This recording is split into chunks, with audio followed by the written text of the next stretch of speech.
Chicago, a city that shaped modern architecture and the birthplace of the skyscraper. It couldn't be a more perfect fit for the very first episode of Skyline Explored. Hello everyone, and welcome to the Skyscrapers Corner.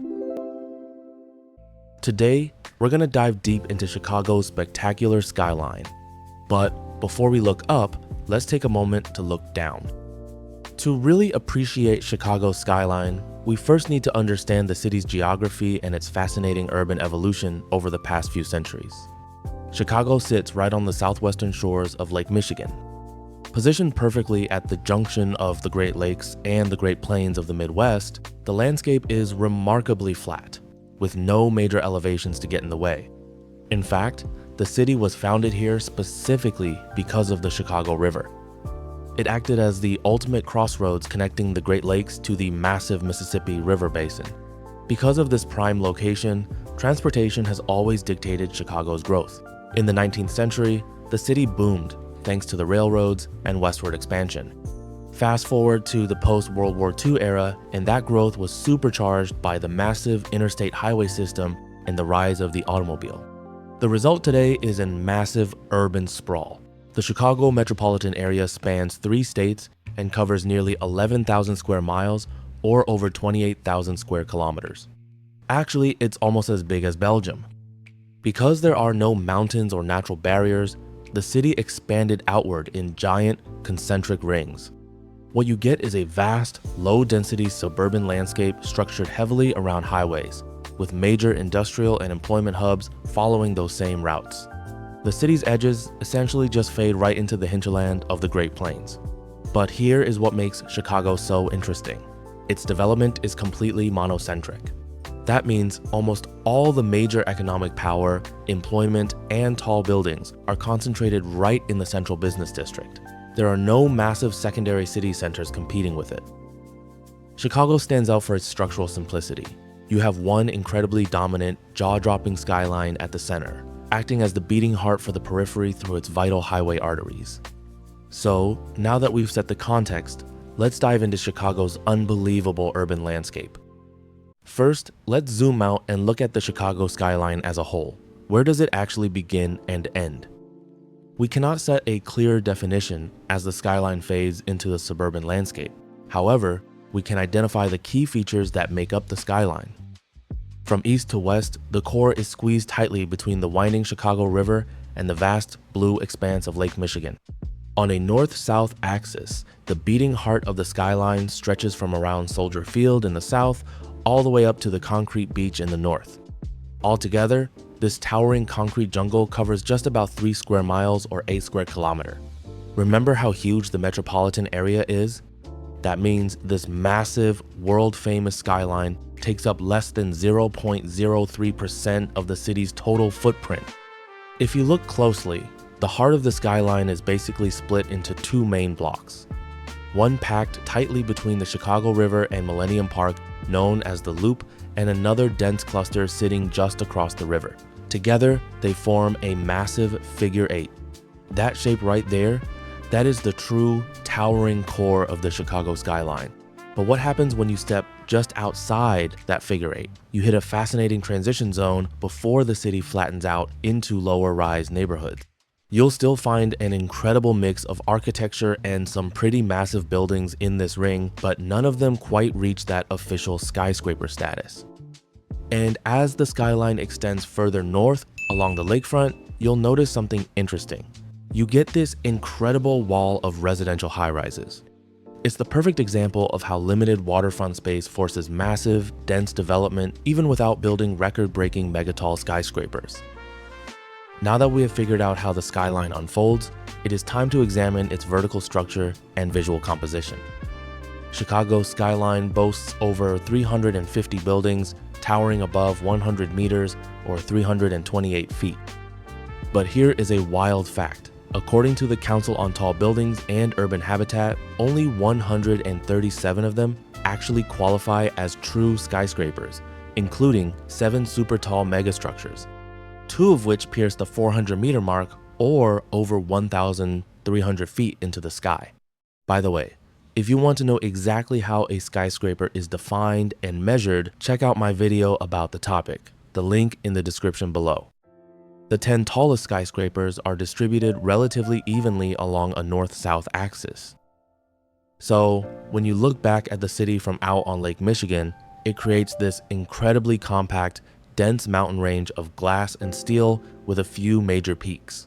The crown of the skyline is the Willis Tower, still known to many as the Sears Tower.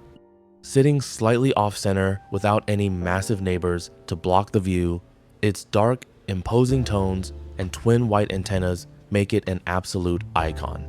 Soaring to 442 meters or 1,451 feet. It was the tallest building in the world when it opened in 1974, and it remains one of the absolute finest examples of the international style. Moving closer to where the Chicago River meets the lake, you'll find a massive cluster that anchors the skyline's core. This is home to the city's second, third, and fourth tallest peaks. The Trump Tower at 423 meters or 1,388 feet, the dazzling new St. Regis at 363 meters or 1,198 feet, and the sheer white cliff of the Aeon Center at 346 meters or 1,136 feet. And finally, adding a massive, unmistakable cross-braced silhouette to the cityscape, you have 875 North Michigan Avenue, famously known as the John Hancock Center. Reaching 344 meters or 1,128 feet, it's the 5th tallest building of the city. But it isn't just the record-breaking heights that make the Chicago skyline truly beautiful. It's the architectural diversity and how the city interacts with its natural landmarks.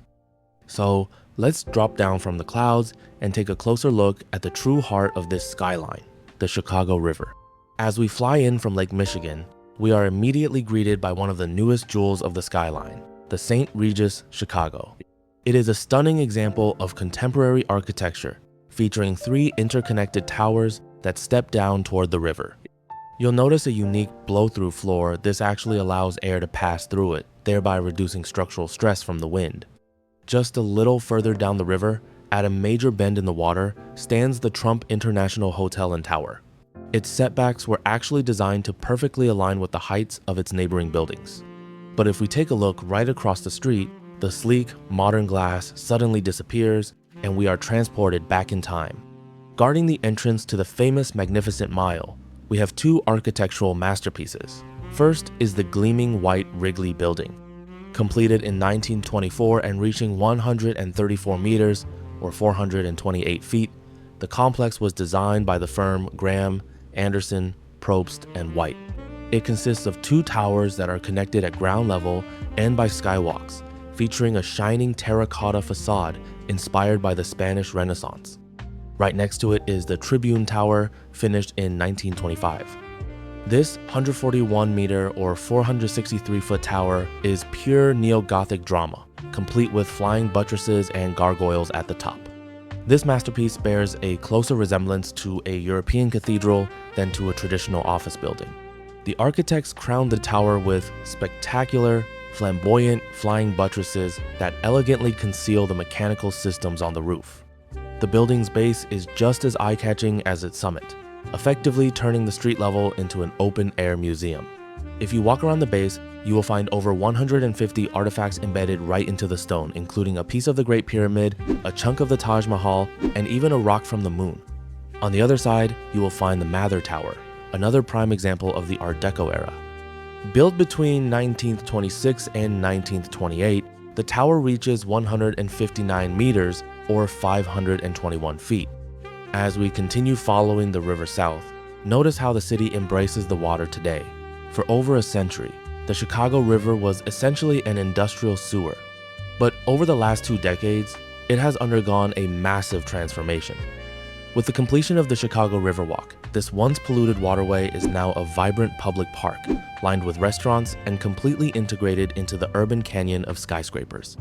This revitalization also sparked the redevelopment of the urban areas along it. The Salesforce Tower, completed in 2023 and reaching 255 meters or 835 feet, is the latest and tallest building in this sector.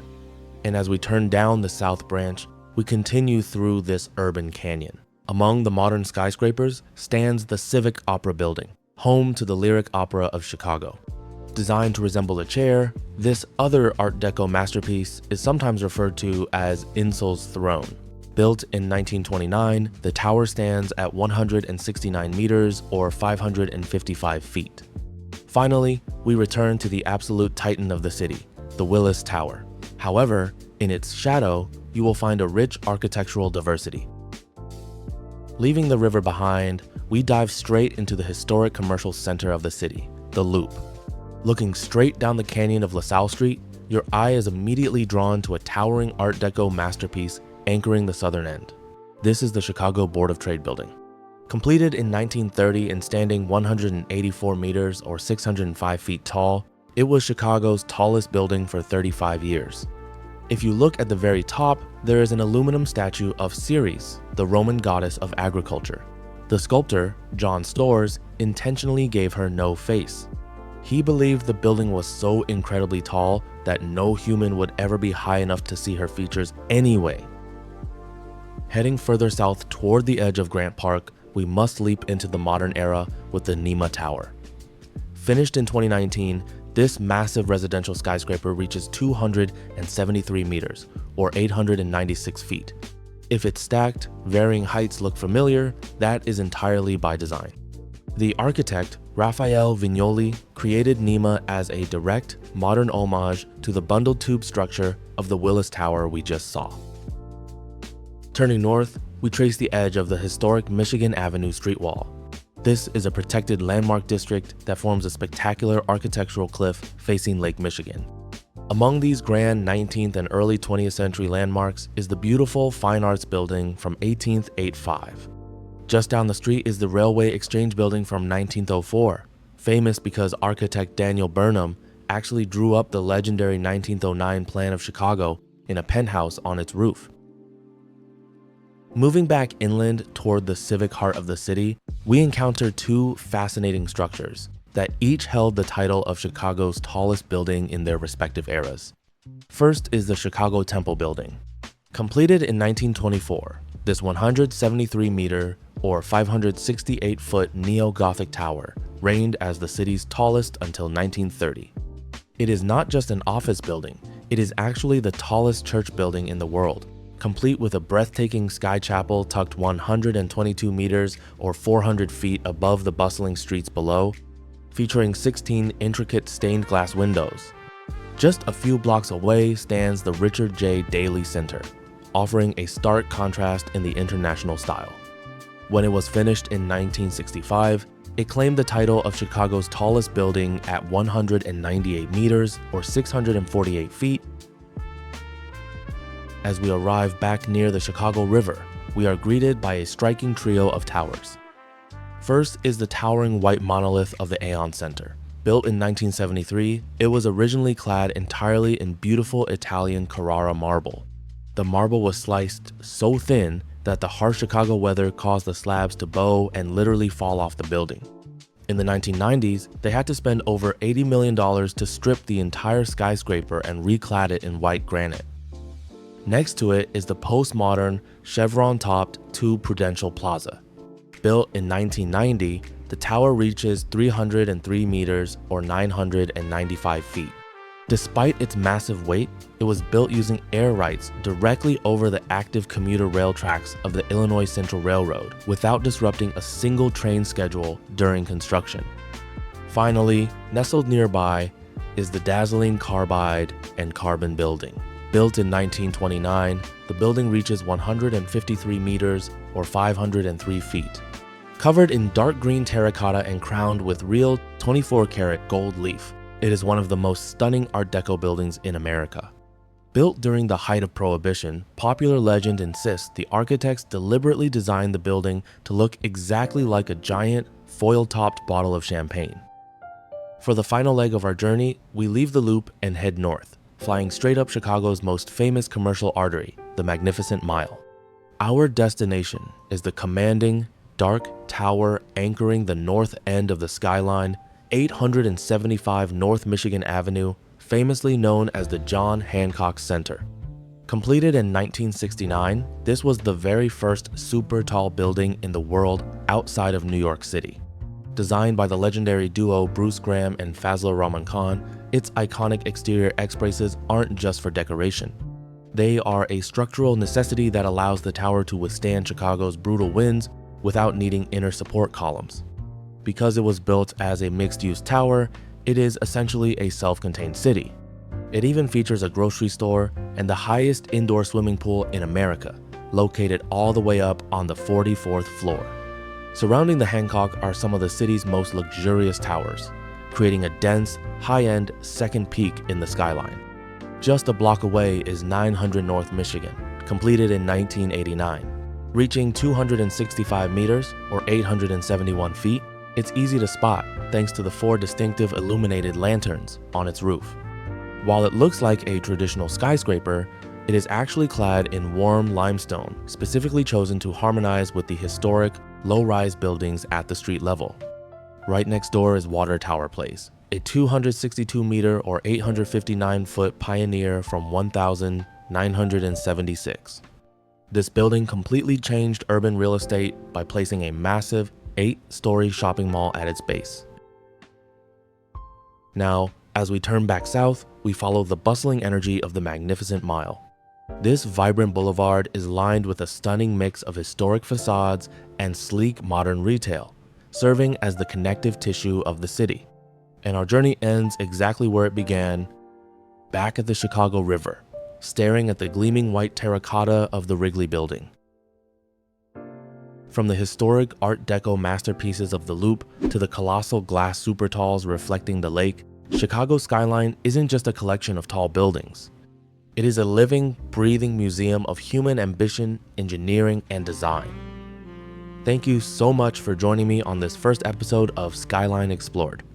If you love this deep dive into the birthplace of the skyscraper, make sure to hit that like button, subscribe to the channel, and let me know in the comments down below which city skyline should we explore next. If you are interested in recent urban development, you will find a video about the 3 game changers that are revolutionizing the skyline of Toronto. If you prefer a historic topic, here is a video about the 7 Sisters of Moscow. Until then, keep looking up.